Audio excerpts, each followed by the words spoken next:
All right, so this lecture, we're going to focus on blood flow throughout the body and discussing all of the named arteries and veins. And what I want to first start with is just making sure that you understand blood flow to the heart. So I can ask you blood flow to and from the heart, naming some of the structures like the valves that it passes through, or just naming how it flows through the heart. So I posted an additional video that shows you the blood flow, but I'm going to write it out here too, just to make sure that you have this information. And then we'll proceed to go along and travel through the rest of the body. So if you watched that supplemental video, the person who does the video pointed out that there's 6 things on one side of the heart and 6 things on the other. So this way, if you're listing it out and you don't come up with 6, you're missing something. So we're going to start here, and we're going to start with the superior and inferior vena cava. And again, I just want to make sure that you know all of these. It's then going to flow from the superior or inferior vena cava into the right atrium. It will pass through the tricuspid valve. It will then, oh my goodness, I can't number, sorry. Sometimes when I do this, I can't multitask. Okay. And then it will go into the right ventricle. It'll pass through the pulmonary, semilunar valve,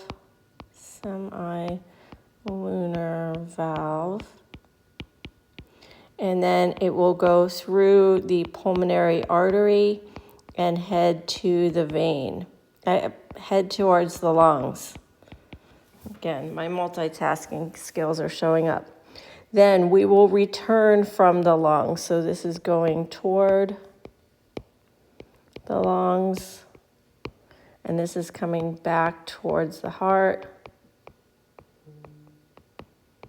And it will pass through the pulmonary veins. It will head into the left atrium. So please be sure that you know this. It will then pass the mitral valve or the bicuspid. It will head into the left ventricle. It will then pass through the aortic, semilunar, and then it will make its way to the aorta. So again, you have 6 things on one side, 6 things on the other. If you don't have those 6 things, you're missing something. All right, so now I have a series of slides because we've already talked about the anatomy. We just need to talk about how blood is flowing to the rest of the body. All right, so I have a series of images that is going to direct us to the flow of blood to the upper limbs and then to the lower limbs. And then we'll also talk about, we're probably going to skip the thoracic cavity. We're going to just pass on down into the abdominal cavity, and we will talk about some of the arteries and veins that meet up with the digestive organs. So, as we know, we have the aorta here. All right, and so this first part of the aorta leaving the heart is called the ascending aorta because it's going up. And then we will follow what's called the descending aorta down through the thoracic cavity, again into the abdominal cavity, and then make its way to the lower limbs. But first, we can see the branches off of the aorta. I gave you a way to memorize these. It was the ABCs, right? So we have the aorta, we have the brachiocephalic artery, we have the carotid the left common carotid artery, and then we have the left subclavian artery. All right, so the branches are a little bit different because there is not a subclavian, a left subclavian or a right subclavian by itself. It is going to branch off of the brachiocephalic artery. So from the brachiocephalic, you get two branches off of that. You get a right subclavian artery, and you can think of the subclavian like clavicle. It's going to pass along the clavicle to enter into the upper arms. And not that you have lower arms, but your upper limbs. And then from there, you're going to get two other branches right here. This is the right common carotid and the left common carotid artery. These two arteries are going to service the neck and the head. And we'll come back to that, but I want to first do the upper limbs. So what we're going to do is we're going to follow the subclavian arteries. All right, so this is a nice image. It's a little bit busy. I think it's straight out of your textbook, and it's showing you how blood is flowing after it leaves the aortic arch, right? And it's going to follow, and as I was telling you, all of these arteries, as they pass through different anatomical regions, they take on that specific regional name. Okay, so as I just mentioned, you have the brachiocephalic trunk, and then a branch off of that is the right subclavian. So that's what we're looking at right here. From that right subclavian, it's going to travel, and then it's going to turn into the right axillary vein. If you remember, axillary is near the armpit. All right, so that's going to supply blood there. There's going to be many other branches that come off of a lot of these arteries, but we are going to focus on just the main arteries.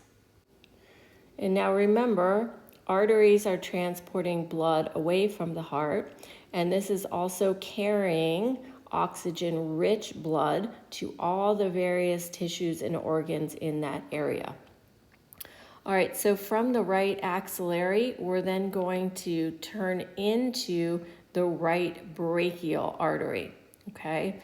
And from there, there's a couple other arteries. So blood can travel in various different ways to get down to the hand, all right? It's not just one path. There's actually many paths. And you'll see this in your lab manual. You just have to pick one path. So we know that there are various paths. So you can list 1, 2, or 3 different ways that it could get down to the hand, but I'm interested in you knowing at least one of the ways that blood can flow to the digits. So from the right brachial, this artery branches into the right radial and the right ulna, okay?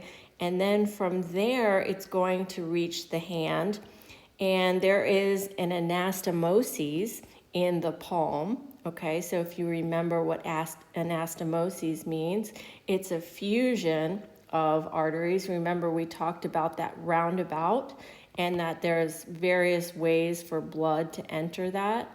And the reason for these anastomoses is if we need a significant blood supply to a particular region, this is a way to ensure that there is enough blood going to that region. So there's one in the brain, there's another one in the hand, because we use our hands so much and we need a lot of blood flow to our hands. So there's actually 2 anastomoses.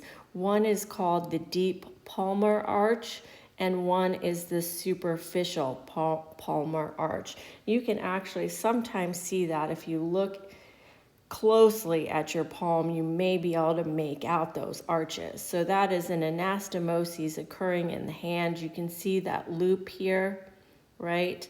So that's what that is. It's a fusion. And then from those arches, you will get blood flow. You will have digital arteries that come off of that palmar arch that will then service the hand. So one question I could ask you is, if you are starting at the aortic arch, how would you get blood supply to the digits? And I might specify which side, whether it be the right side or the left side. I could even make it a little bit more complicated and have you travel all the way through the heart by saying that the starting point would be either the superior or inferior vena cava, and then you need to trace blood flow all the way through the heart to the lungs, back to the heart, and then out again. So be sure you are creating roadmaps so that you can understand blood flow to these particular regions. All right, I have one more picture that's basically showing you the same thing, but it's a little bit more blown up and a little bit cleaner so that you can see the flow of the arterial blood flow from the heart to the digits. So again, remember that there is an anastomosis that form those palmar arches, and that is to ensure blood flow to the digits. All right, now we're going to make our way up to the brain. Now, some of these arteries in the brain you may not have heard of, okay, because there's an extensive network up there that is going to provide blood flow to the brain because there's an anastomosis up there as well because we want to make sure that the brain is receiving a proper blood supply. So to make our way up to the brain, we are going to follow the left common carotid artery and the right common carotid artery. And let me show you what is happening as we move up to the brain. All right, so that carotid artery, so right here we talked about the common carotid artery. So this is a close-up of this common carotid artery. It's only showing you one side. There are two. That common carotid artery is going to split, and it's going to split into what's called an internal carotid artery and an external carotid artery. And it's basically supplying blood to the internal regions of the brain or to the external skull and skin areas. All right, and we're going to focus mostly on the internal carotid artery, and I'm going to show you the blood supply that is going to travel to the brain. All right, so let's get our bearing about these arteries. So again, we have this common carotid artery that's going to split between the internal, maybe I should use a highlighter. The common carotid is going to split into the internal and external carotid arteries. Now, I need to tell you, and you probably remember, we spoke a lot about that vertebral artery when we were talking about the cervical vertebrae. So the internal carotid artery and the vertebral artery are going to form a very important structure in the brain. And that's why I have them highlighted, because I want you to see those. And you can see how the subclavian artery is kind of branching around kind of near that clavicle region, which is what I told you, kind of how it has its name. And that's going to bring blood to the upper limbs. But there is a structure in the brain, it is called the circle of Willis, and it is an anastomosis that's going to form between the internal carotid and the vertebral arteries. All right, let's take a look at this structure, and it's called the circle of Willis, and it's going to be supplying blood. So this is an inferior view of the brain. So if you look at the inferior view, you take a brain and you flip it over, you can see this extensive arterial network of vessels that are coming together to form a structure called the circle of Willis. And again, this is to ensure that the brain is receiving adequate blood supply at all times. So this is the circle of Willis over here taken away from the brain so that you can see the arteries that make up the circle of Willis. So although these anastomoses does create like it prevents or ensures that there is proper blood supply to the brain. Even if you have blockage of one of these arteries, you can still get a stroke, because Dr. Clark had a stroke in his circle of Willis. So even though there's a lot of redundancy here, it still is a common place for strokes to occur.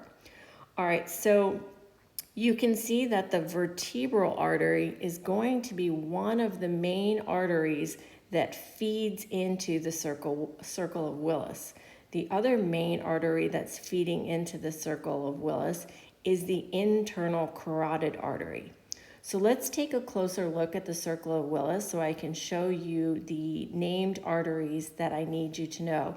And we actually have this structure, the circle of Willis, in the lab, and you will be responsible for knowing these arteries. All right, here's a blown up look of this image of the circle of Willis. So again, let's go through these arteries. So again, the vertebral artery is one of the main arteries feeding into the circle of Willis. All right, it then merges, so both of the vertebral arteries merge to form the basilar artery. That's this one right here. That's this big main artery going toward the circle of Willis, the basilar artery. All right, and then you have an anastomosis of a few different arteries. All right, so branching off the basilar artery, you will find the posterior cerebral artery, and that's of course on both sides. That then branches to form the posterior communicating artery, and again, that is also on both sides. Feeding into this circle of Willis, as we already talked about, is the internal carotid artery, all right? And then the last artery that I want you to know is this artery here at the top. So this is the anterior cerebral artery. So there's both an anterior and a posterior that form the circle of Willis. And then the posterior communicating artery kind of joins those two together to form that anastomosis.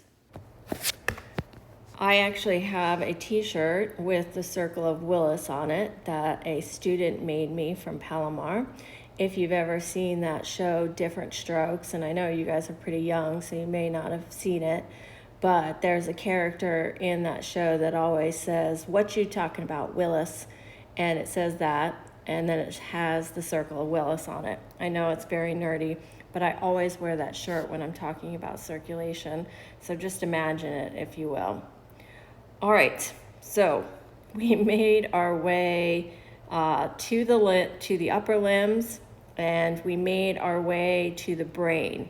Now we are going to focus on going down to the rest of the body, and we are going to do that by following the descending aorta.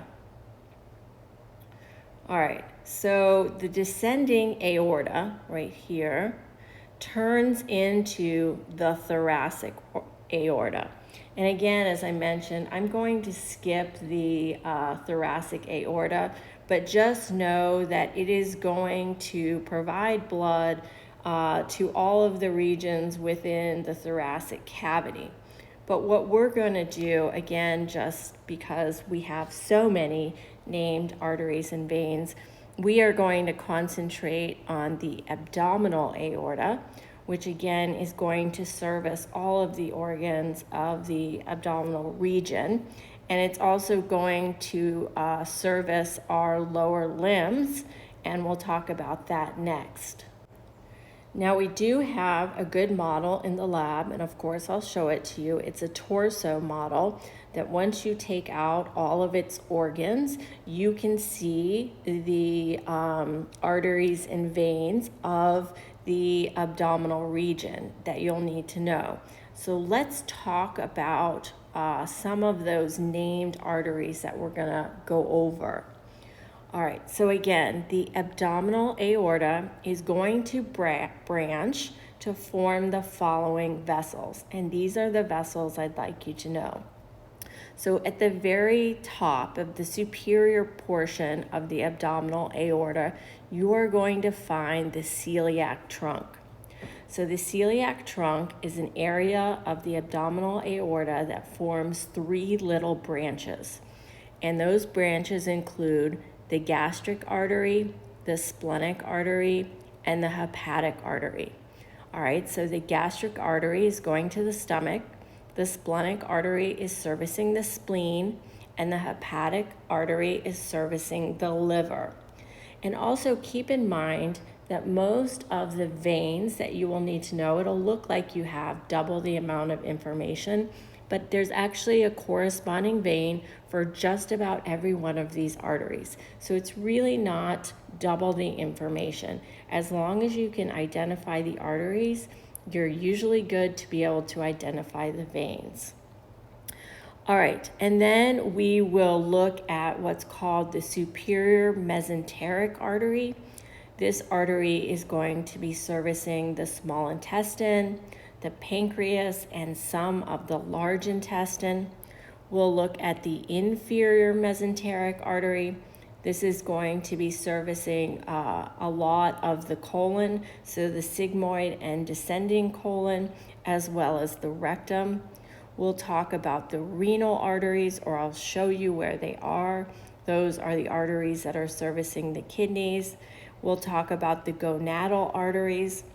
So gonadal is a general term. It is when you don't know the sex of if you didn't know the sex of the model, you would say it was a gonadal artery. If you knew the sex of the model that we were using, you would know that it would be a testicular artery or an ovarian artery. It just depends on the model. So gonadal would just be a generic term used to indicate that it was going to one of those organs. And then right before we head to the legs, the abdominal aorta is going to split, and it is going to form the right and left common iliac arteries. And the iliac arteries are what is going to serve the legs. All right, this first picture, this first image, all of the organs, except for the kidneys, are essentially removed so that you can see these arteries a little bit clearer. And then I have another image where some of the organs are put back. All right, so I want to draw your attention to the celiac trunk. If you remember, that was an area where you get three little branches coming off. So those three little branches are going to be the gastric artery, the splenic artery, and then the common hepatic artery. So you may need to come up with a mnemonic or a way to memorize which one is which. That is exactly how it's going to look in the model, okay? And then the next image I have shows you with those organs connected. All right, the next artery, if you're going from superior to inferior, is the superior mesenteric artery, okay? And then, let's see, what else is supposed to be on here? I don't think, oh, here is the inferior mesenteric artery.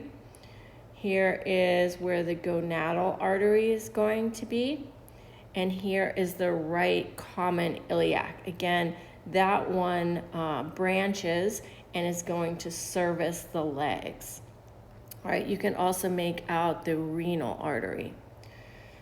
All right, from there, let me show you another image so you can see this celiac trunk now better with all of the organs attached to it. So you can see that the left gastric is headed in that direction. It's headed towards the left because that's where the stomach is. You can see the common hepatic artery and then the splenic artery. So that's just a close-up so you can see those branches and how they are connecting to the corresponding organs. All right, let us now follow the common iliac artery down to the leg. So what I've decided to do is I want you to be able to follow the arteries. I think we'll just go down to the knees. I think that should be enough for you guys. And as long as you can follow and trace the arteries going again to the digits and then down to the knee and through the abdominal region in the brain, you should be okay. So the common iliac artery is going to branch again into an internal iliac and an external iliac. Okay, the internal iliac is going to supply some deeper organs such as the urinary bladder, the walls of the pelvis, and some of the external genitalia. And then the external iliac artery is going to supply blood to the legs. So that's the artery that we're going to follow. All right, so from the external, and let me circle it, the external iliac artery, that's where we're going to get branches of the next 3 arteries that I need you to know. There's a deep femoral, so it's going to make a turn and head towards the posterior part of the leg.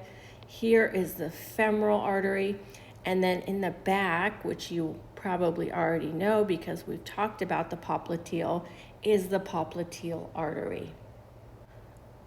All right, now that we have successfully supplied the body with blood, we need to drain all of this blood back to the heart after the tissues use it. All right, so all veins are going to drain into the superior and inferior vena cava. So everything above the heart is going to go into the superior vena cava. Everything below the heart is going to go into the inferior vena cava. And this is a reminder that the coronary veins will dump into the coronary sinus. So again, we have to return all of this blood back to the heart. All right, so to do this, we are going to drain the brain, everything from the brain. When the brain utilizes all of that blood, we are going to come back toward the heart.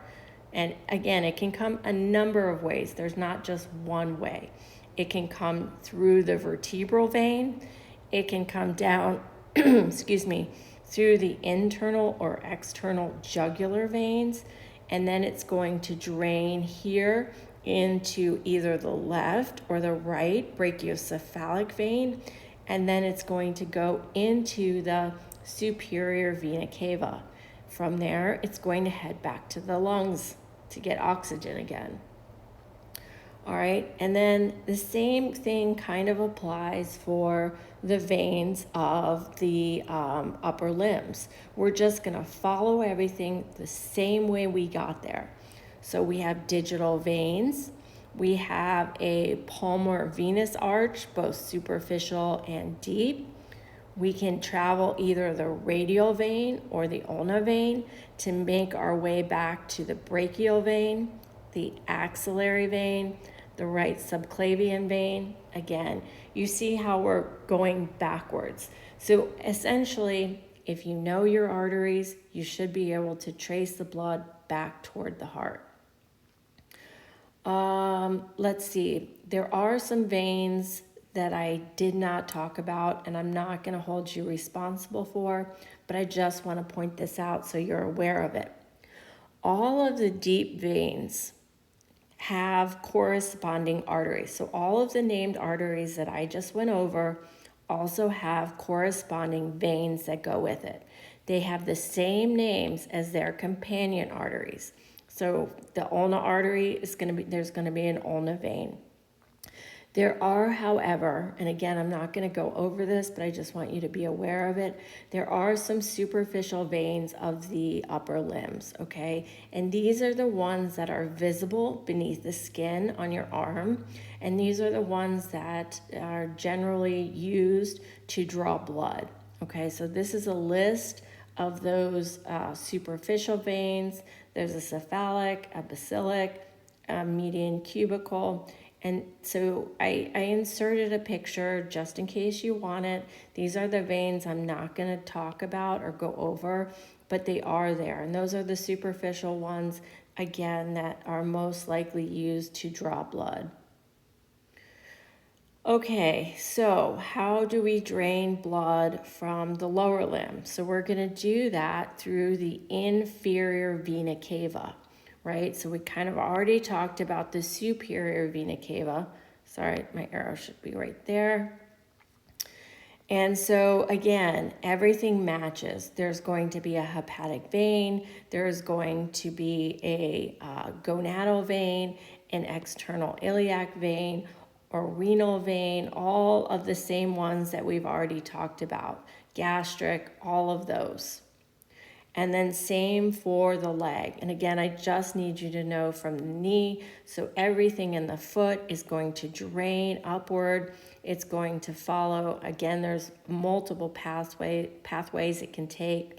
Here's the popliteal vein. You can see the femoral, the external iliac, internal iliac, and then up toward the common iliac vein. And I think that concludes the circulatory system and the named veins. All right, I'll start working on the next lecture. You guys enjoy this one.